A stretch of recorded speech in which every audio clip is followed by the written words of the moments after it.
दोस्तों, आशा है आप सभी अच्छे होंगे। देखिए, कल हम लोगों ने किया था क्लास 10th का एक्सरसाइज 1.1 का 2 सवाल। ठीक है, आज हम लोग उससे आगे देखेंगे। बिना बात किए हुए हम वीडियो को आगे बढ़ा रहे हैं। ठीक है, देखिए बोल रहा है सवाल, किसी परेड में 616 सदस्यों वाली एक सेना की टुकड़ी को 32 सदस्यों वाली एक आर्मी बैंड के पीछे मार्च करना है। ठीक है, सवाल को पहले समझना बहुत ज़रूरी है। ठीक है, 1 मिनट थोड़ा रुकिएगा। हाँ, ठीक है, सवाल को समझना बहुत ज़रूरी है। बोल रहा है किसी परेड में 616 सदस्य वाली एक सेना की टुकड़ी, मतलब एक सेना की टुकड़ी है जिसकी संख्या कितनी है, 616 है। ठीक है, उसको 32 सदस्यों वाली एक आर्मी बैंड के पीछे मार्च करना है। मतलब 32 सदस्य वाली क्या है, वो आर्मी में ही जो बैंड वैंड बजाते हैं ना, उनकी संख्या है। ठीक है, तो 616 सदस्य जो है सेना की है, और उसी में 32 जो है अलग जो है वो क्या है, आर्मी वाले हैं जो बैंड वैंड बजाते हैं। ठीक है, अब बोल रहा है कि दोनों समूहों को समान संख्या वाले, यानी इस समूह 32 वाले को और 616 वाले को, दोनों समूहों को एक समान संख्या में बांटना है। एक समान संख्या मतलब बराबर बराबर हिस्सों में बांटना है, और बताना है कि उनकी अधिकतम कितनी संख्या, मतलब कितना लाइन में वे आट सकते हैं। जैसे मान लीजिए 32 गो आदमी है अति बैंड वाला, और टोटल 616 गो है आर्मी वाले, तो उनको जो है इस तरह स्तंभ बनाना है, मतलब एक इस तरह स्तंभ बनाना है। ठीक है, और प्रत्येक स्तंभ में सेना की टुकड़ी क्या होना चाहिए, बराबर होना चाहिए। अगर मान लीजिए इसमें 4 गो से बैंड वाला लग रहा है, तो इसमें भी 4 गो बैंड वाला, इसमें भी 4 गो, और 616 को भी बराबर बराबर रखना होगा। तो इसी तरह हमको देखना है कि पूरे मतलब 32 गो सेना बैंड वाले को और 616 सदस्यों की सेना को हम लोग कितने लाइन में अटा सकते हैं। स्तंभों की संख्या ज्ञात करना है, मतलब उनकी लाइन की संख्या कितनी हो सकती है, मतलब कितने लाइन में पूरे सैनिक जो है एक बराबर हिसाब से क्या कर सकते हैं, अट सकते हैं और तालमेल बनाकर आगे चल सकते हैं। ठीक है, तो इसको करेंगे हम लोग। ठीक है, देखिए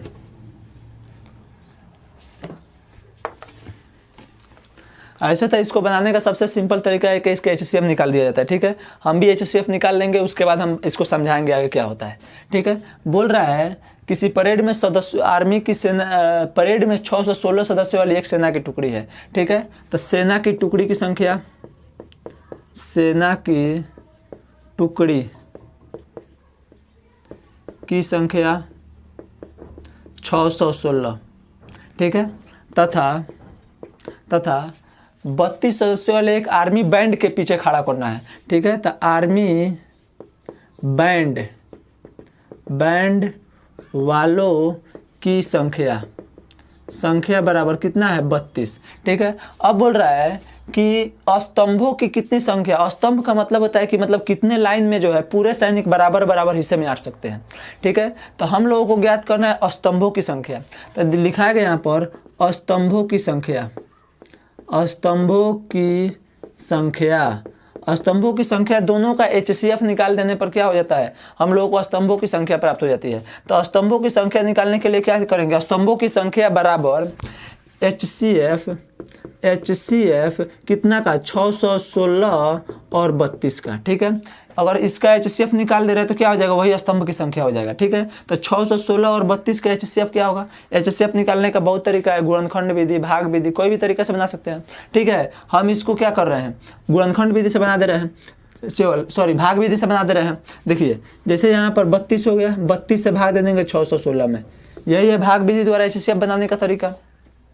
तो 32 से भाग देंगे तो 32 के पढ़ा एक बार पढ़े तो हो जाएगा 32, 11 में से 2 गया 9, यहाँ बचा 5, 5 में से 3 गया 2, ऊपर से उतरेगा 6। अब 32 के पढ़ा में कितना बार में कटेगा, 3 8 24, ये हमको लग रहा है 8 बार में कटेगा। 8 दूना 16 का 6, 8 3 का 24, 1 25 हो जाएगा, 25 हो जाएगा। 6 में से 6 गया 0, 9 में से 5 गया 4, कट गया 40 हो गया। 8 नहीं 9 बार में जाएगा, 9 बार में हमको कटाना चाहिए, 9 बार में। 9 दूना 18 के 8, 9 3 का 27, 1 28। ठीक है, 6 में से 8 गया, 16 में से 8 जाएगा 8, 6 में से 8 नहीं जाएगा, एक दिन पैसा चलेगा 16 में से 8 गया 8। ठीक है, और यहाँ पर बचा 8 में से 8 गया खत्म, 2 में से 2 गया 31। ठीक है, बच कितना गया 8। अभी पूरा नहीं कटा तो फिर 8 से भाग लगाएंगे कितना में, 32 में भाग लगाएंगे। 8 के पढ़ा में 4 बार में क्या हो जाएगा, पूरा कट जाएगा। 8 चौका 32 कट गया, यानी HCF कितना हो गया 8 हो गया। हमारे पास जगह नहीं था इसलिए यहाँ पर बनाया, ठीक है। HCF कितना हो गया, यहाँ पर बना दे रहे हैं, यहाँ पर इसको उतार लीजिएगा। देखिए HCF कितना हो जाएगा, HCF कितना का 32 और 616 का HCF कितना हो जाएगा, 8 हो जाएगा, 8 हो जाएगा। अतः इसका मतलब क्या हो गया कि 8 गो इन लोगों का लाइन बनेगा, मतलब जो लाइन बनेगा ना सेना के टुकड़े की 8 गो लाइन बनेगा। जैसे हम बना दिए 1 2 3 4 5 6 7 8 लाइन हो गया ना। अब इस 8 लाइन में 32 गो जो बैंड वाले हैं सभी समान समान होंगे, तो 32 गो बैंड वाले को 8 भाग में बांटना है तो क्या करना पड़ेगा, भाग दे देंगे, 8 चौका 32, यानी एक लाइन में 4 गो बैंड वाले लाएंगे। एक लाइन में कितने बैंड वाले लाएंगे, 4, 1 2 3 4, 1 2 3 4, 1 2 3 4, 1 2 3 4, 1 2 3 4, 1 2 3 4, 1 2 3 4, 1 2 3 4, यानी 1 2 3 4 5 6 7 8, यानी 8 चौका 32, यानी 32 को बैंड वाले इतना में 8 गया। अब 616 वाले को भी क्या करना है, इसी 8 में 8 को लाइन में बांटना है, बराबर बराबर हिस्सा में बांटना है। तो देखिए क्या करना पड़ेगा, 616 से भी 616 को भी भाग देना पड़ेगा, कितना से, 8 लाइन 8 भाग में बांटना है तो 8 से भाग दे रहे हैं। 8 9 72, 8 7 56, 8 3 64, 8 7 56, 56 11 में से 6 गया, 5 यहाँ कट गया, ऊपर से उतरा 6, 8 7 56 हो गया, यानी 77 आया। यानी एक लाइन में 77 सेना जाएंगी, 77, एक लाइन में 77 सेना, यानी प्रत्येक लाइन में क्या हो जाएगा 77 सेना, यानी 77 को सेना हो गई और 4 को बैंड वाले, यानी 81 व्यक्ति जो है 8 एक लाइन में 81 व्यक्ति खड़ा होंगे तो क्या बनेगा, टोटल 8 गो लाइन बनेगा, 8 गो स्तंभ बनेगा, ठीक है। यही सवाल कर रहा था, हम लोग को निकालना क्या था कि HCF ज्ञात करना था, ठीक है। सॉरी रुक जाइए, ठीक है। अतः HCF 8 है कि आप लोगों को समझ में आया होगा। तब लिखाएगा अतः क्या निकालना था, कितना लाइन बनेगा, तो कितना लाइन बना था, 8 बना था, तो लिखाएगा अतः स्तंभों की अधिकतम संख्या, अतः स्तंभों की अधिकतम संख्या कितना हो जाएगी, 8 होगी। अतः स्तंभों की अधिकतम संख्या 8 होगी, ठीक है। ओके, उतार लीजिए लो इसको, फिर इसको मिटाना पड़ेगा, सॉरी।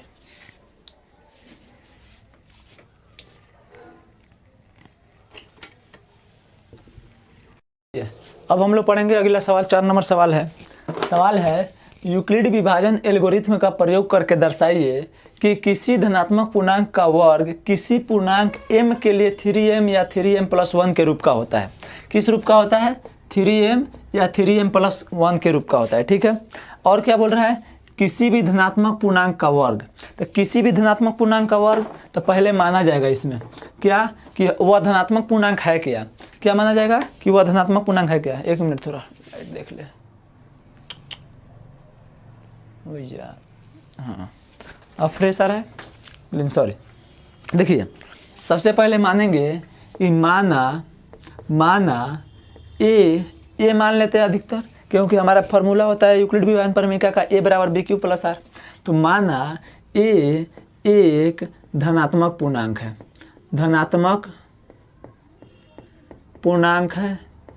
तथा पूर्णांक है, ठीक है, तथा B बराबर, देखिए यहाँ पर 3 होगा, क्योंकि यहाँ जो है यही पर जो मान होता है वो देखिए सूत्र होता है हमारा A बराबर BQ + R, इसी के तरह ना है यह 3m+1, तो यहाँ पर क्या है 3 है, इसीलिए हमको क्या मानना पड़ेगा, B का मान 3 मानना पड़ेगा।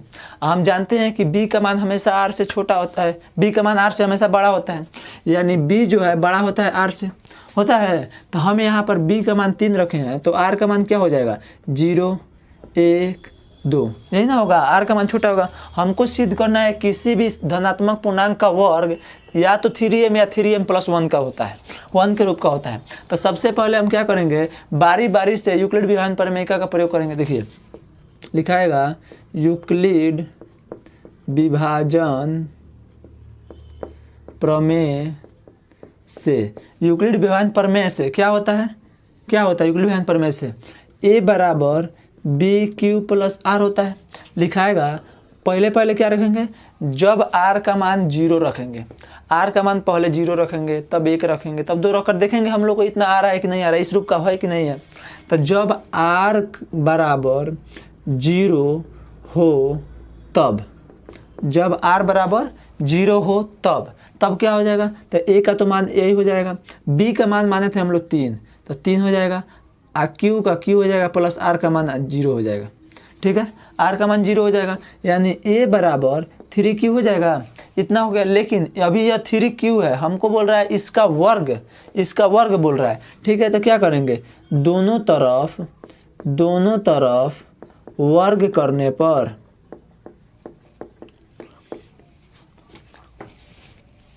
दोनों तरफ वर्ग करने पर देखिए वर्ग किया तो क्या हो गया, ए स्क्वायर बराबर 3q का स्क्वायर हो गया, ए का स्क्वायर मतलब ए स्क्वायर, 3q का स्क्वायर करेंगे तो 9q स्क्वायर हो जाएगा। ठीक है, 9q स्क्वायर हो जाएगा। ठीक है, देखिए इसके बाद यह हो गया हमारा ए स्क्वायर का ए स्क्वायर बराबर 9q स्क्वायर को हम 3 इंटू 3q स्क्वायर लिख सकते हैं कि नहीं, क्यों, क्योंकि फिर 3 में 3 से गुना करें तो 3 3 9 और q का q स्क्वायर हो जाएगा। ठीक है, ठीक है। अच्छा, अब यहाँ पर लिखा जाएगा ए स्क्वायर बराबर 3 के 3, इसको मान लिया जाएगा m, क्योंकि यह एक पूर्णांक है। ठीक है, इसका मान कुछ भी रहेंगे तो यह क्या आ जाएगा, कोई ना कोई पूर्णांक आएगा, इसको हम मान लेंगे m। ठीक है, m, और यहाँ पर साइड में दर्शा देंगे किधर, क्या कि चूँकि क्या दर्शाएंगे कि यह 3q स्क्वायर बराबर m माना। ठीक, अच्छा क्यों मान रहे हैं, क्योंकि यह जो है कोई पूर्णांक है, हम इस q के जगह पर कोई भी एक मान रखेंगे ना तो हमें क्या जो भी प्राप्त हो, लेकिन उसमें 3 से गुना करना पड़ेगा, यानी यह मान जो है क्या है 3 से गुना करना पड़ेगा, 3 गुना है, यही ना हम लोग को सिद्ध करना था, 3m, एक तो आ गया है, यानी कोई भी मान रखे m के जगह पर वो क्या होगा 3 से गुना करने के लायक है, यानी किसी भी धनात्मक पूर्णांक का वर्ग करने पर क्या आ गया, वर्ग किया है धनात्मक पूर्णांक का, तो 3m के रूप का आ गया। अब r बराबर यहाँ पर क्या रखेंगे, फिर यहाँ पर जगह की थोड़ी कमी है। ठीक है, अब r बराबर लिखाएगा, फिर r बराबर 1 रखने पर,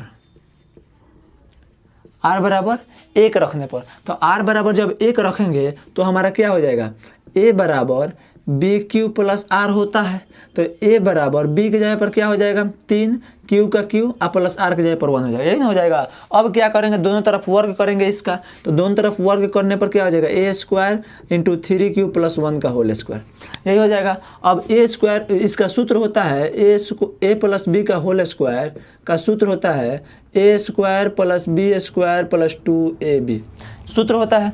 देखिए इसको तोड़ेंगे लो इसके अनुसार, तो ये हो जाएगा 9q स्क्वायर, 3q का स्क्वायर करेंगे तो 9q स्क्वायर, आ प्लस बी स्क्वायर का मतलब 1 का स्क्वायर, आ 1 हो जाएगा, प्लस 2ab मतलब 2 3 6 6 एकम 6 6q, नहीं ना होगा। अब हम क्या कर लो, q वाले को एक पास लिख लेंगे लो, 9q square plus 6q plus 1, यह हो जाएगा।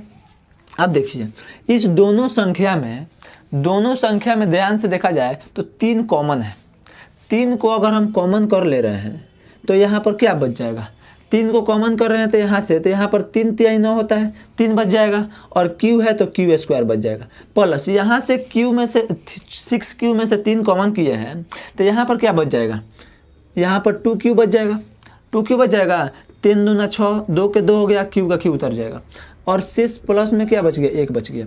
अगर इस वाले संख्या को ध्यान से देखें तो यह कोई ना कोई पूर्णांक है, अगर q का मान रखेंगे कुछ ना कुछ तो हमें कोई ना कोई एक संख्या प्राप्त होगा, देखिए तो हम क्या करते हैं, इस वाले संख्या को जो है क्या मान लेते हैं, इस वाले संख्या को हम m मान लेते हैं, ये पूरा को m मान लेते हैं। ठीक है, अगर पूरा को m मानेंगे तो क्या हो जाएगा, 3 इंटू m प्लस 1।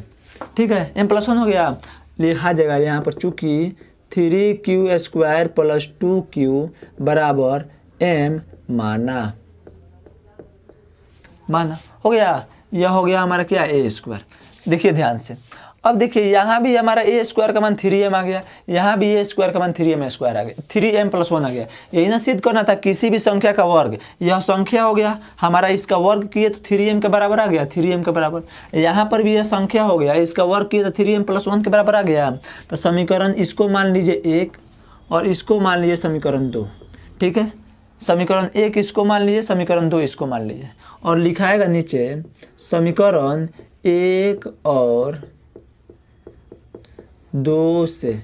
समीकरण 1 और 2 से क्या साबित हो रहा है कि समीकरण 1 और 2 से क्या होता है, साबित होता है कि किसी भी धनात्मक पूर्णांक का वर्ग, किसी भी धनात्मक पूर्णांक का वर्ग क्या होता है, 3m या 3m+1 के रूप का होता है। बस यही करना था। अगर सवाल आए परीक्षा में, एग्जाम में, पूरा इसी तरह बनाना है, पूरा इसी तरह, पूरा 5 नंबर में मिलेगा ये, ठीक है, पूरा ऐसे ही बनाना है। समझ में आया होगा तो इसको उतार लीजिए, लो स्क्रीनशॉट ले लीजिए, लो देखिए।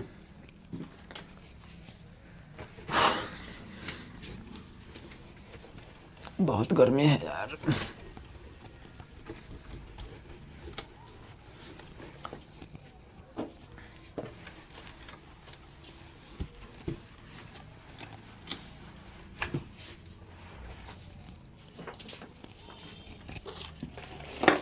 देखिए अगला सवाल है, अगला सवाल है क्या कि यूक्लिड विभाजन प्रमेय का प्रयोग करके दर्शाइए कि किसी धनात्मक पूर्णांक का घन 9m, किसी भी धनात्मक पूर्णांक का घन जो है 9m या 9m+1, 9m+1 या 9m+8 के रूप का होता है। किसी भी धनात्मक पूर्णांक का किसी भी धनात्मक पूर्णांक का घन बोल रहा है। क्या बोल रहा है, किसी भी, सवाल पढ़ लीजिए, लिखे नहीं है सवाल, ठीक है, वीडियो लंबा हो जाएगा। किसी भी धनात्मक पूर्णांक का घन किसके बराबर होता है, 9m या 9m+1 या 9m+8 के रूप का होता है, ठीक है। तो यहाँ पर क्या करेंगे, सबसे पहले मानेंगे, क्या माना, अच्छा माना ए, सब में मानना पड़ेगा कि हाँ ए कोई क्या है, ए कोई धनात्मक पूर्णांक है, सब में मानना पड़ेगा कि ए कोई धनात्मक। जब भी इस टाइप का सवाल है तो मान लेंगे ए माने हैं हम, तुम चाहे तो x मान लो, कुछ भी मान सकते हो, हम मान रहे हैं ए, माना ए एक धनात्मक पूर्णांक है,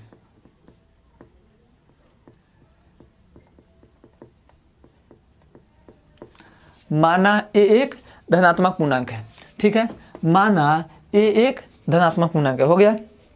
अच्छा, तथा b बराबर 3। अच्छा, b बराबर 3 क्यों माने, सबको ये सोच रहा होगा कि यहाँ पर तो 9 है तो फिर 3 क्यों माने। देखिए अगर हम b का मान 9 रख रहे हैं तो सोचिए हम लोगों को r का मान कितना लिखना पड़ेगा, r का मान 0 1 2 3 4 5 6 7 8 तक ले जाना पड़ेगा, ठीक है। हम क्या कर रहे हैं, अगर b का मान 3 रखे हैं तो हम इसको आसान करने के लिए क्या रख रहे हैं, सॉरी, हम इसको उतना बड़ा बनाने से बचने के लिए अगर 9 रखेंगे तो समझिए बहुत ज़्यादा जोड़ घटाव गुना बहुत ज़्यादा हो जाए, ठीक है। r का मान पहले 0 रखना पड़ेगा, तब 1 रखना पड़ेगा, तब 2 रखना पड़ेगा, तब 3 कर बहुत बड़ा बनाना पड़ेगा। इसीलिए इसको आसान करने के लिए हम क्या माने हैं, b का मान 3 माने हैं। क्यों, क्योंकि अगर b का मान 3 मानेंगे तो r का मान क्या हो जाएगा, 0 1 2 आ जाएगा, आप लोग को बनाने आ जाएगा, आसान है, बस आ जाएगा आराम से बनेगा, ठीक है। r बराबर 0 1 2 रखने पर इसके बाद हमारा काम क्या होता है, इसके बाद काम क्या होता है, हम लिखते हैं फार्मूला क्या कि यूक्लिड विभाजन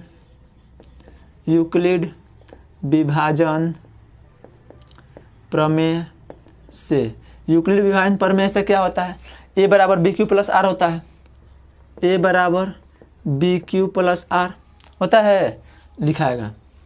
अब लिखाएगा यहाँ पर r बराबर 0 रखने पर, पहले r का मान 0 रखेंगे, तब 1 रखेंगे, तब 2 रखेंगे, बारी बारी से रखकर चेक करेंगे कि हो रहा है कि नहीं हो रहा है, ठीक है। r बराबर 0 रखने पर, r का मान जब 0 रखेंगे तो यह क्या हो जाएगा, a बराबर b का मान 3 माने हैं तो 3 हो जाएगा, q का q हो जाएगा, r का मान क्या हो जाएगा, 0 हो जाएगा, यह क्या हो जाएगा, a बराबर 3q हो जाएगा। लेकिन यह बोल रहा है इसका घन जो होता है वह कितना के बराबर होता है, 9m के बराबर होता है। तो घन करने की जरूरत क्या है, घन किया जाए, दोनों तरफ घन करने पर, वहाँ पिछले क्वेश्चन में वर्ग बोल रहा था तो वर्ग किए थे, यहाँ बोल रहा है घन करना है तो घन कर दिए, घन करने पर क्या हो जाएगा, ये ए क्यू बराबर 3Q का क्यू हो जाएगा ए क्यू 3Q का क्यू का मतलब होता है कोई भी संख्या का 3 बार लिखना। जैसे 3Q का मतलब क्या हो गया कि 3Q गुना 3Q गुना 3Q, इसको 3 बार लिखना है। अब इसमें गुना करेंगे 3 3 9 9 3 का 27 हो जाएगा 27। क्यू में गुना करेंगे 3 बार क्यू है तो ये हो जाएगा क्यू का क्यू, यानी ए क्यू बराबर 27 इंटू क्यू का क्यू होगा कि नहीं होगा। हम इस 27 को 9 तिरका 27 9 गुने क्यू क्यू लिख सकते हैं लोग, क्यों? क्योंकि हमको 9 के रूप में लाना है, 9 के रूप में लाना है, इसीलिए हम इसको 9 का गुणनखंड करके लिख दिया लो। ठीक है, 9 तिरका 27 लिख दिया लो। अब यह जो है हमारा एक पूर्णांक प्राप्त हुआ है, यह हमारा एक पूर्णांक प्राप्त हुआ है और इस पूर्णांक को हम कुछ भी मान सकते हैं, x मानिए y मानिए। चूंकि यहाँ पर बोल रहा है m के रूप में लाना है तो हम इस पूर्णांक को क्या मान लेंगे, m मान लेंगे, क्योंकि इसको हल करेंगे तो कोई ना कोई पूर्णांक आएगा और उसका 9 गुना जो है इतना के बराबर हो, उसमें कितना 9 से ना गुना हो रहा है। यहाँ भी m क्या है, कोई पूर्णांक है और उसमें 9 से गुना हो रहा है। यहाँ भी यहाँ 3Q क्या है, 3Q का क्यू एक पूर्णांक है और उसमें 9 से गुना हो रहा है। हम इस 3Q के क्यू को क्या मान लें, m मान लें, तो यहाँ हमारा क्या प्राप्त हो जाएगा, ए क्यू बराबर 9 3Q का क्यू का m मान ले तो क्या हो गया 9m प्राप्त हो गया। इसको मान लिए समीकरण 1। फिर सेम टू सेम, फिर इसी तरह r बराबर कितना रखने पर 0 रख दिए हैं। अब r बराबर 1 रखने पर, जब r का मान 1 रखेंगे तो हमारा सूत्र होता है a बराबर b Q plus r। b का मान देखिए तो कितना है, b का मान 3 है, q का q हो गया, r का मान कितना रख दिए 1 रखे हैं तो 1 हो गया, r बराबर इतना हो गया। लेकिन यह तो हमारा हुआ केवल पूर्णांक, ये बोल रहा है पूर्णांक का q करने पर, तो पूर्णांक का q कीजिए। पूर्णांक का q किए तो ये हो गया कितना, ये हो गया 3Q प्लस 1 का q हो गया। अब देखिए हम क्या जानते हैं लोग, a प्लस बी का होल क्यू पता है, a प्लस बी का होल क्यू होता है, a प्लस बी का होल क्यू होता है A cube plus B Q plus 3ab into A plus B. यह सूत्र होता है। a प्लस बी का होल क्यू जब रहे, 8वां क्लास में ही पढ़ाया, 7वें 8वें क्लास में पढ़ाया जाता है। a प्लस बी का होल क्यू रहता है तो A cube plus B Q plus 3ab into A plus B होता है। ठीक है, अब देखिए यह इस पर सूत्र होता है, इसी के अनुसार इसको तोड़ेंगे, यहाँ पर बना रहे हैं। ठीक है, ए क्यू को ए क्यू लिख दिए, ए क्यू को ए क्यू लिख दिए, इधर का तोड़ेंगे। क्या बोल रहा है शुरुआत में, ए क्यू मतलब 3 का क्यू, 3 का क्यू इसका क्यू, ए क्यू प्लस बी क्यू बोल रहा है, बी की जगह पर कितना है 1 है तो 1 का क्यू प्लस 3ab मतलब 3 गुने ए की जगह पर कितना है 3Q गुने ए की जगह पर कितना है 1, बी की जगह पर कितना है 1 इंटू बोल रहा है ए प्लस बी मतलब क्या हो जाएगा, ए का मान कितना है 3Q प्लस 1 यानी 3Q प्लस 1। यह हम लोग का सूत्र होता है। इसको देखिए 3 का क्यू करेंगे तो कितना हो जाएगा 27Q का क्यू प्लस 1 का 1 हो जाएगा। यहाँ पर 3 का 3 करेंगे तो कितना हो जाएगा 3 तिहाई 9Q इंटू 3Q प्लस 1 हो रहा है इतना। अच्छा हो गया इतना। अब इस चीज में ऐसे देखिए 27 का क्यू प्लस 1 इस 9Q में इस पूरा में गुना होगा, इस 9Q से 3Q में गुना होगा तो कितना हो जाएगा 27Q स्क्वायर प्लस इसी 9Q में 1 से गुना होगा तो कितना होगा 9Q हो जाएगा। ठीक है, अब देखिए 27Q यहाँ पर भी है 27Q, यहाँ पर है 9Q। पहले जो है क्या लिखा है, यह जो Q है इसके पावर को घटते क्रम में सजा दिया जाएगा। अर्थात पहले लिखा जाएगा 27 के Q का Q, उसके बाद इससे थोड़ा सा कम पावर जिसका है उसको लिख दिए पहले। ठीक है, 27 का Q। ऐसा कोई लिखना जरूरी नहीं है, लेकिन हम एक पास इसलिए लिख रहे हैं ताकि हमको कॉमन करने में आसानी होगा। कुछ संख्याओं को कॉमन किया जाएगा तब ना हमारा इसके बराबर आएगा, इसलिए इसको एक पास लिख रहे हैं। ठीक है, 27 का Q प्लस 9 का Q प्लस 1 हो गया। अच्छा बस अब देखा जाए ध्यान से तो यहाँ पर देखिए ध्यान से, यहाँ तीनों में 9 कॉमन दिख रहा है हमको, आपको भी दिख रहा होगा, हमको भी दिख रहा है। 9 अगर कॉमन कर ले रहे हैं तो देखिए यहाँ पर क्या बचेगा 3Q का Q बचेगा, 3Q का Q प्लस 9 यहाँ से भी कॉमन कर लिए तो कितना हो जाएगा 3Q स्क्वायर प्लस 9 यहाँ से भी कॉमन कर लिए तो केवल Q बचेगा। अब प्लस में क्या हो जाएगा 1 बच जाएगा। अब देखिए यह पूरा ले देकर कोई ना कोई हम लोगों को पूर्णांक प्राप्त हुआ कि नहीं हुआ। अगर क्यू का मान कुछ रखेंगे तो हमें एक संख्या ही ना प्राप्त होगा, तो हम इस संख्या को क्या मान ले रहे हैं, फिर m मान ले रहे हैं। अगर इसको m मान ले रहे हैं तो 9 का 9 हो गया, अगर इसको m मान रहे हैं तो m हो गया, अब प्लस का 1 है तो प्लस का 1 हो गया। देखिए तो a का क्यू की है तो कितना आ गया, 9m + 1 आ गया। यही ना बोल रहा था 9m या 9m + 1 का होगा, तो इतना हो गया। इसको मान लिए समीकरण 2।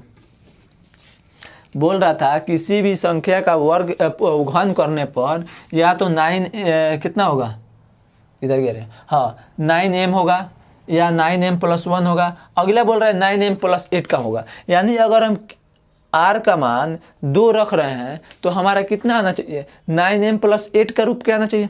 देखो यहाँ पर फिर सेम टू सेम, फिर क्या करेंगे, फिर से क्या करेंगे, r बराबर कितना रखने पर, r बराबर 2 रखने पर, r बराबर 2 रखेंगे तो क्या होगा, देखिए क्या होगा, a बराबर BQ + R होता है, तो a बराबर हो जाएगा b के जगह पर कितना है, डायरेक्ट लिख रहे हैं, थोड़ा जगह की कमी है। b का मान पहले से दिया है 3 और q + R का मान 2 रखे हैं, तो ये हो जाएगा a बराबर 3q + 2। अब दोनों तरफ वर्ग करने पर, घन करने पर यहाँ r बराबर 1 रखे हैं, यहाँ भी क्या रखे हैं, हाँ यहाँ लिखे नहीं है, दोनों तरफ घन करने पर लिख लीजिएगा लोग, बताते समय में भूल गया है।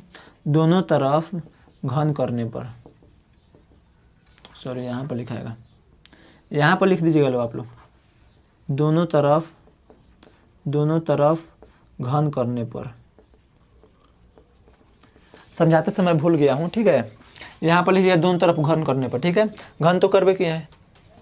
अब देखिए जब दोनों तरफ घन करेंगे तो क्या होगा, देखिए क्या होगा, a का क्यू करेंगे तो a क्यू हो जाएगा प्लस 3q + 2 का क्यू करना पड़ेगा। इसके लिए हमारा सूत्र होता है aq + bq + 3ab × a + b होता है।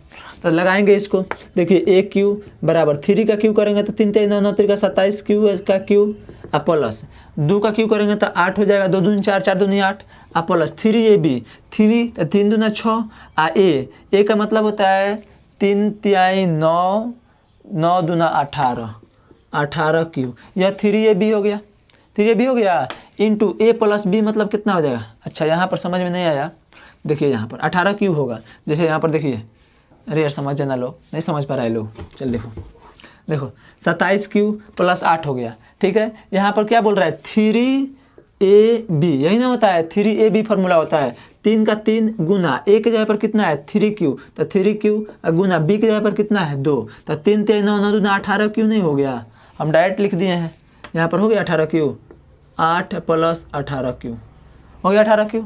अच्छा अब प्लस नहीं इंटू क्या है a + b है, तो a का मान कितना है 3q है a का मान, तो इसको हम लिख सकते हैं 3q अब +1, यह हमारा फॉर्मूला हो गया। अच्छा इसको मिटा दे दीजिए। अब देखिए, पता नहीं आवाज़ जा रहा है कि नहीं, जाना चाहिए, हो गया।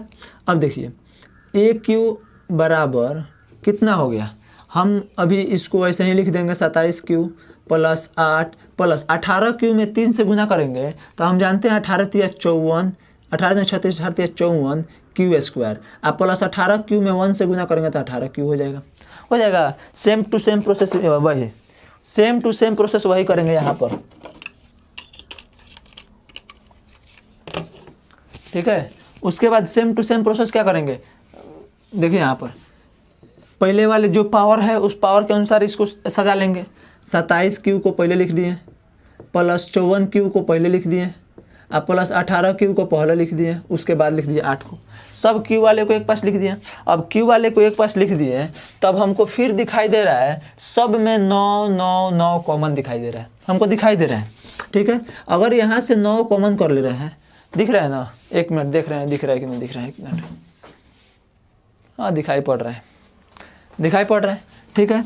9 कॉमन कर लिए, जब 9 कॉमन कर लिए तो यहाँ पर क्या बच जाएगा, 9 3 का 27 3q और प्लस 54 से कर लिए तो 9 6 54 54q² प्लस 9 दूना 18 2q और प्लस में क्या बच गया 8। अब देखिए यह हमें कोई पूर्णांक प्राप्त हुआ कि नहीं हुआ, हो गया कोई पूर्णांक प्राप्त। अब तो जगह नहीं है भाई, इसको उतार लीजिएगा लो, ठीक है, इस तरफ उतार लीजिए लो।